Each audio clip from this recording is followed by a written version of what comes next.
What's up, everybody? I'm Dear Gamer. Welcome back to the channel today.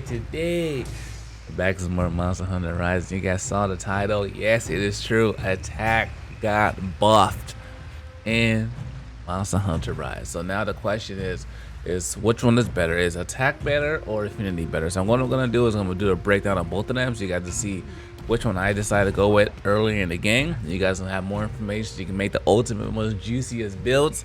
Okay, without further ado, let's dive in. So first things first, in my set, everything in low rank essentially has, not everything, but a lot of armor pieces have critical eye on it. And what does critical eye do? A critical eye gives you affinity. Affinity means how often you are to crit whenever you hit a monster. So what does that mean? So you hit a monster, you crit. Let me go show you what that looks like real quick. So how do you tell between a regular attack and a crit attack? So a regular attack, let me see.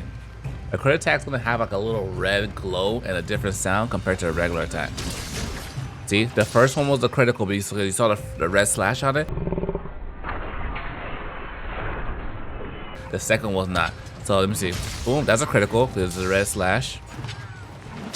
Another critical. Another critical. Regular attack.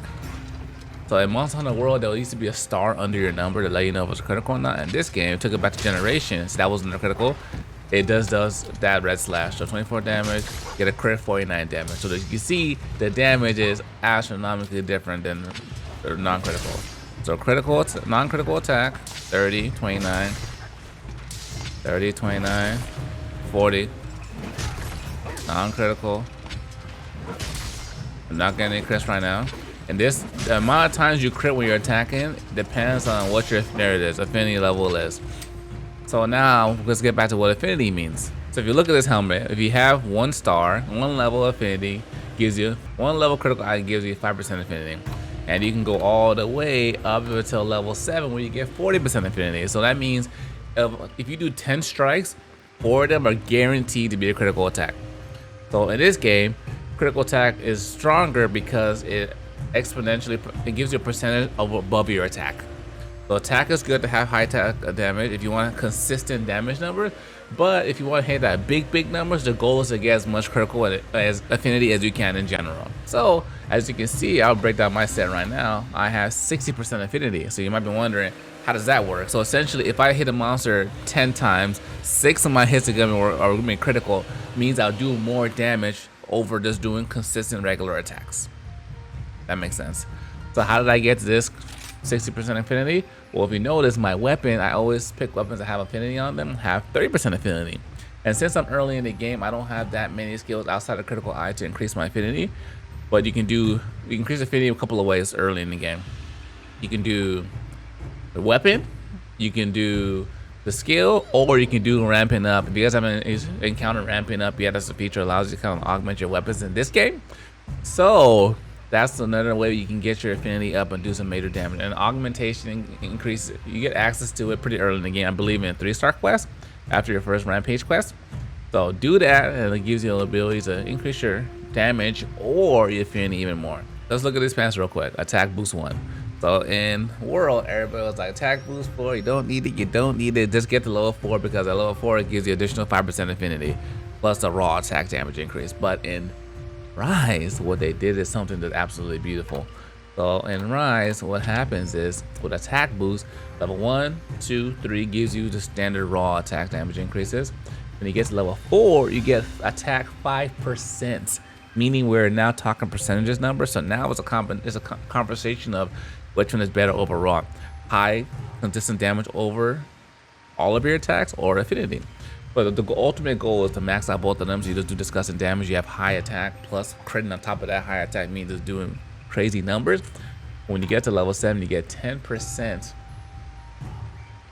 on attack, and also you get bonus 10 points in damage. So that's why my Monster Hunter Rise, in my opinion, is going to have higher attack numbers. We just have to see what it looks like with our decorations and when those things get unlocked as well. So this information is all for low rank, because I feel like a lot of people just got the game trying to figure things out their builds, and they're trying to identify what to focus on. So what's the most important thing to focus on right now is critical affinity, because affinity you can get pretty earlier on and get some sets that have at least 4 pieces. I won't release a guide video today, later on, showcasing some of my builds initially.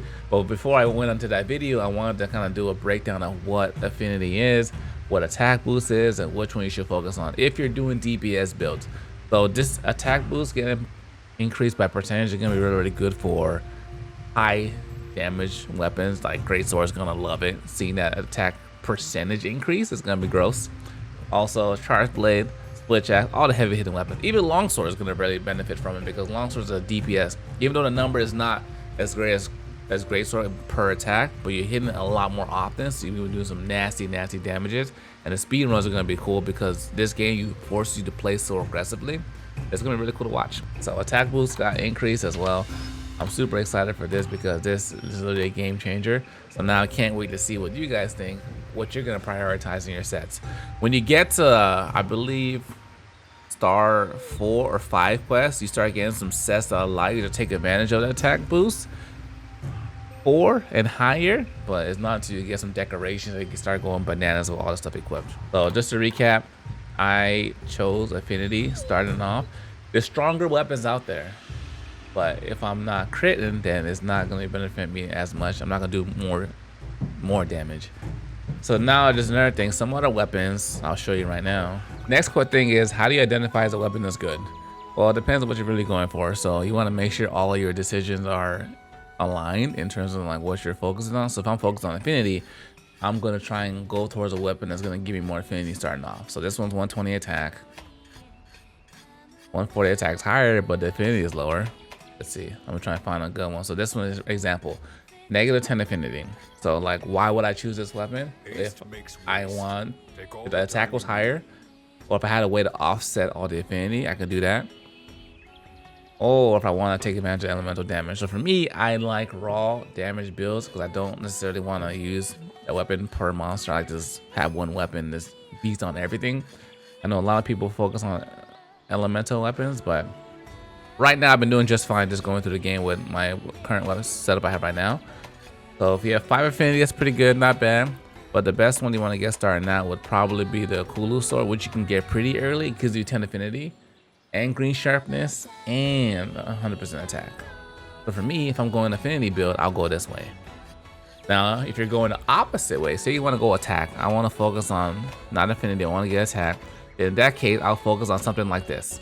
The bone weapon. The only problem is that sharpness is not that great, so you're gonna be bouncing like halfway through the first half of the fight. So you have 130 attack. So kind of compare it. This one will be better. This one has 140 attack.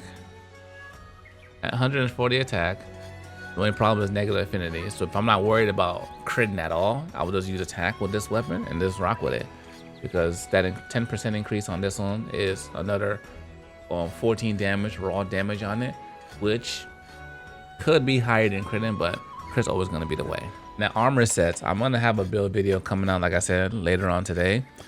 But what you want to really focus on is, some people, I mean, depends how you want to play. You can play by, there's no set bonuses at this point in the game, or that have been countered. So essentially the only set bonus you get is your elemental resistance, and elemental resistance, you're fine. I mean, I've been fine without it. If you have 3 pieces, you get 1+1 to all your elemental stats. As you can see, 4 you get +2, 5 you get +3. But if you want to use sets, full sets, you can for cosmetic reasons. I mean, they look pretty cool. But if you want to like get the most out of your set and focus on whatever you're working on versus like damage, support, or whatever it might be, then you're gonna want to focus on what skills come with the actual armor pieces. So for example, as I fight a new monster, I go through and I look and I say, cool, what skills does it have? If you push the right trigger in, gives you a definition of what that skill does in case you're not familiar, because I know this game is going to bring a lot of new people in. Then it showcases you what's available. What does this do? Does that help me increase my damage? Nope. Does it help me stay alive? Nope. So I'll keep on moving. This would be good for farming sets. You want to have different loadouts for different sets that you're using, because it makes it more efficient and quicker for you to switch your thing, what you're doing in the game. So that's kind of like my strategy. I find a monster, I kind of go see, oh, okay, what's here? Peak performance. Increases attack when your HP is full. So in previous games, health augment was a thing, and that's why it will work very, very well with peak performance. Me currently right now, I don't have that. and I can't guarantee I'm gonna stay at full health throughout the whole duration of the fight. So early game, this skill's not worth it. Late game, this skill be worth it. So now I just have a little checklist in my mind for what I could use in the future. I just kind of go across and see what's good there. That's why I found attack boost.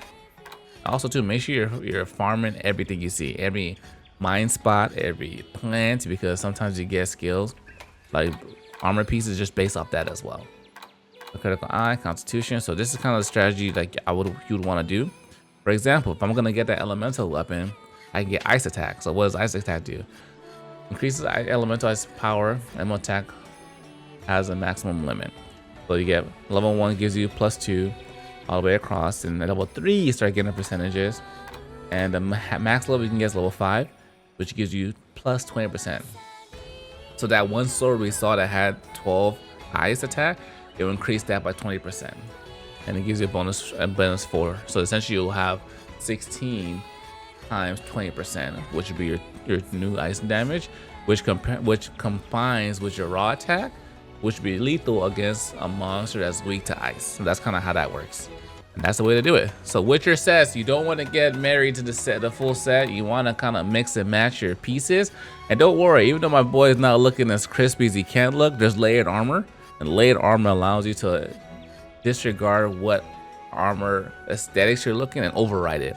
Let's say I want to have this set, I can have this look on my character while having different pieces, but you just have to wait to unlock layered armors. Ladies and gentlemen, thanks for watching. That was a quick little breakdown of attack increase, the buff to attack, and also critical eye and how that works.